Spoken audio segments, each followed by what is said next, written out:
जय हिंद। इस वीडियो में आप लोगों के 70 में 70 नंबर कंप्लीट होने वाले हैं, तो वीडियो को शुरू से अंत तक देखना। यह एक ऐसा सब्जेक्ट है जो 70 में 70 नंबर आपको दिला सकता है और यही सब्जेक्ट आपके परसेंटेज को बढ़ाता है। तो वीडियो को पूरा देखना और इसको ज़्यादा से ज़्यादा शेयर करना। चलो शुरू करते हैं। और वीडियो के लास्ट में आप लोगों को बताऊंगा कि जो पैराग्राफ आते हैं आपको, जो गद्यांश, संदर्भ और प्रसंग व्याख्या कैसे करना है और कौन कौन से आपको लेसन पढ़ने हैं, केवल 2 ही 3 बताऊंगा, वही आप लोग तैयार करेंगे। 100% श्योर है वही आएंगे। तो वीडियो को पूरा देखना और जो जो मैं बता रहा हूँ वो लोग आप लोग जो अच्छी तरीके से याद कर लेते हैं तो 70 में 70 नंबर कंप्लीट हो जाएंगे। तो वीडियो को पूरा देखना। चलो शुरू करते हैं। तो सबसे पहला क्या है, आपको क्या याद करना है? जो याद हो गया होगा तो बहुत अच्छी बात, नहीं तो आप लोग एग्जाम से पहले ज़रूर ही याद करना है। तो पहला है महत्वपूर्ण रचनाएं एवं उनके लेखक। आपको सबसे पहले जो आपके लेसन में जितने भी कवि हैं एवं लेखक हैं उनकी सबकी रचनाएं याद करना है। उन्हीं में से आपके ज़रूर फंस जाते हैं, तो आपको उन्हीं को याद करना है। और जो मॉडल पेपर में और जो क्वेश्चन बैंक में जो बहुत ही इंपॉर्टेंट है, जो 2-3 साल से लगातार पूछे जा रहे हैं प्रश्न, उनको रचनाओं को तैयार करना है अच्छी तरीके से। उसके बाद में दूसरा क्या है, रीतिकाल, द्विवेदी युग, रीतिकाल, द्विवेदी युग, छायावादी युग, प्रयोगवादी युग, आधुनिक काल आदि की विशेषताएं लिखना होता है और ये 2 नंबर की पूछे जाते हैं। तो आपको इनको तैयार करना है अच्छी तरीके से, रीतिकाल की। और 2-2 केवल प्रवृत्तियां या विशेषताएं पूछा जाता है या प्रवृत्तियां, तो आपको तैयार करना है इनकी सबकी 2-2 केवल प्रवृत्तियां या विशेषताएं तैयार करना है। तो आपको इनको अच्छी तरीके से तैयार करना है और आपके 10 नंबर कंप्लीट हो जाएंगे। इनको अच्छी तरीके से तैयार करना है। रीतिकाल, द्विवेदी युग, छायावादी युग, प्रयोगवादी, आधुनिक काल की विशेषताएं एवं प्रवृत्तियां, और इनके 2-2 लेखक एवं कवि याद कर लेना है। इन्हीं में से आपके 10 नंबर कंप्लीट हो जाएंगे। केवल आपको याद करना पड़ेगा। एग्जाम से पहले अच्छी तरीके से इनको जरूर याद करना। अब क्या है तीसरा पॉइंट, महत्वपूर्ण जीवन परिचय। लेखक में आपको आचार्य रामचंद्र शुक्ल जी का याद करना है और डॉक्टर राजेंद्र प्रसाद का। लेखक का मतलब होता है जो गद्य में होते हैं, उनके आपको 2 ही केवल याद करना है, आचार्य रामचंद्र शुक्ल जी का और डॉक्टर राजेंद्र प्रसाद का। मैंने इस पर वीडियो बनाया हुआ हूँ, आप लोग देख सकते हैं जाके, और अच्छे वीडियो बने हुए हैं। इनकी आप लोग रचनाएं 4-5 याद करना है और जीवन परिचय। और उसके बाद में अब कवि में तुलसीदास, सूरदास और बिहारी लाल। एक कहावत कही गई, तुलसी सूर बिहारी जिनसे बोर्ड परीक्षा हारी। तो आपको इनको तैयार जरूर ही करना है अच्छी तरीके से।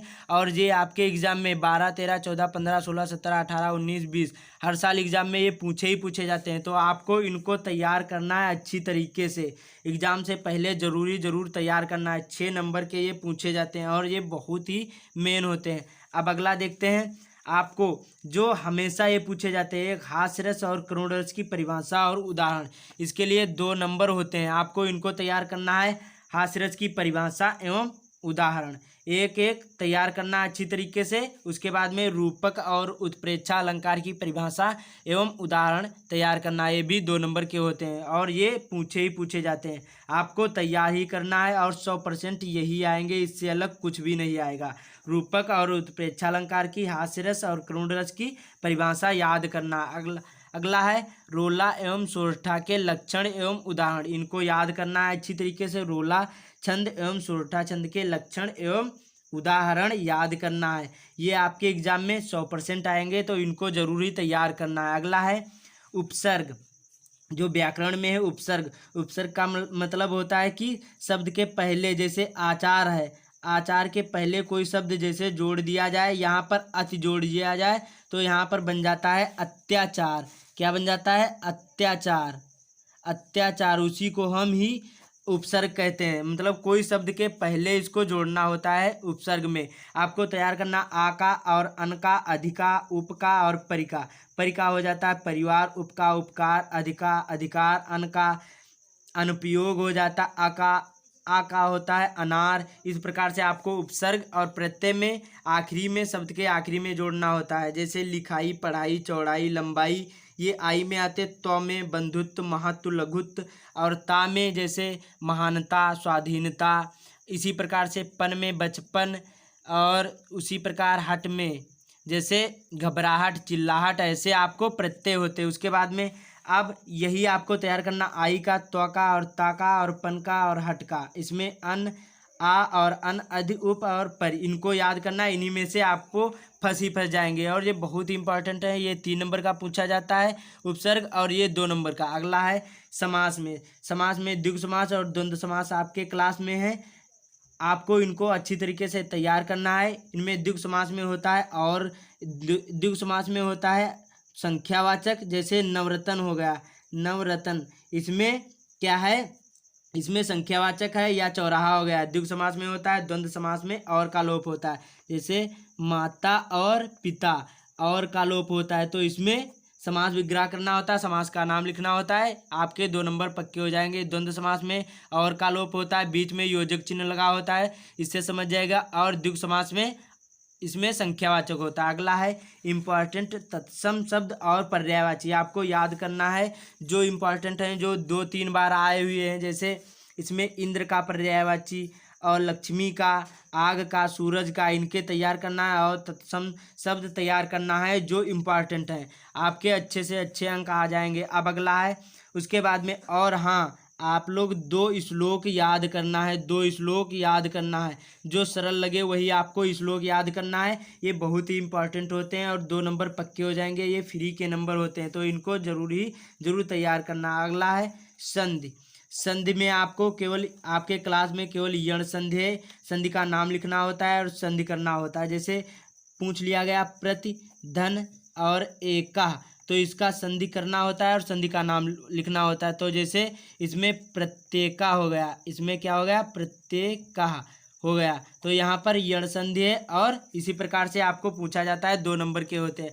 अगला है शब्द रूप में, आपको फल केवल याद करना है और मति याद करना है, विभक्ति, इसके विभक्ति और वचन याद करना है। और धातु रूप में इसमें केवल पठ धातु याद करना है, इन्हीं में से फंस जाएगा, इसको जरूर ही तैयार करना है। अगला है जो इम्पॉर्टेंट निबंध हैं, जैसे कोरोना वायरस पर हो गया, जनसंख्या पर हो गया, प्रदूषण पर हो गया, शिक्षा पर, इन पर अच्छी तरीके से तैयार करना है। निबंध में क्या तैयार करना है, जैसे समझ जाएगा, जैसे भ्रष्टाचार पर होता है, आ गया निबंध, तो आपको केवल हेडिंग ही तैयार करना है। अब आपके पास टाइम भी नहीं बचा हुआ है, तो आप लोग केवल हेडिंग ही निबंध में तैयार करना है। जैसे प्रस्तावना हो गई, और जैसे भ्रष्टाचार पर आ गया, तो इसमें कारण एवं निवारण, वही हेडिंग पर केवल याद कर लें और उसी से रिलेटेड आप लोग लिख देंगे। अब अगला है खंड काव्य, ये आपका बहुत ही मेन है और ये 100% श्योर जरूर ही आएगा, तो इसको तैयार करना है। इसमें केवल चरित्र चित्रण सभी नायक का याद करना। आपके ज़िले में अलग अलग होते हैं खंड काव्य, जो आपके ज़िले में हो वही आप लोग याद करें, विद्या में दिया रहता है। अब बताऊंगा कि आपको संदर्भ प्रसंग जैसे आ जाए उसको कैसे लिखना है। आपको इसी प्रकार से कॉपी मिलेगी एग्जाम में, ऐसे लाइन खींचना है। उसके बाद में जैसे सपोज दैट यहाँ पर जैसे प्रश्नोत्तर संख्या 4 है, तो आप लोग 4 डालेंगे और का और खा पूछा जाता है गद्यांश में और पद्यांश में, इनमें से आपको एक करना होता है।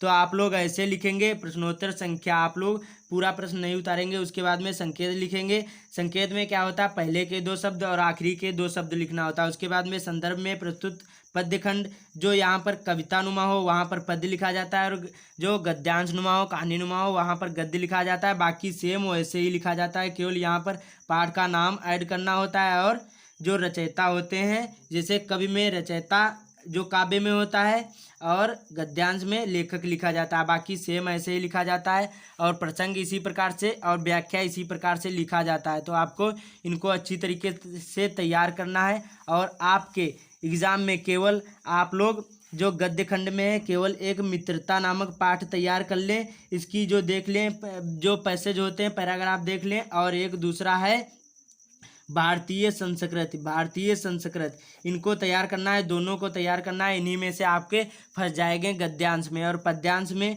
केवल तुलसीदास के जो दोनों लेसन हैं, वन पथ पर और धनुष भंग याद करना है, और सूरदास के पद, दोनों के पाठों के आप लोग तैयार करना है, उन्हीं में से पैराग्राफ आ जाएंगे। और संस्कृत में, संस्कृत खंड में आपको केवल भारतीय संस्कृत याद करना है, वाराणसी, दोनों में से आपको फंस जाएंगे। संदर्भ और अनुवाद करना होता है संस्कृत में, वही तैयार करना है अच्छी तरीके से। वीडियो कैसा लगा आप लोग कमेंट में ज़रूर बताएगा, और किस टॉपिक पर वीडियो चाहते हैं वो भी बताएगा। जय हिंद, वंदे मातरम, मिलते हैं अगली वीडियो में।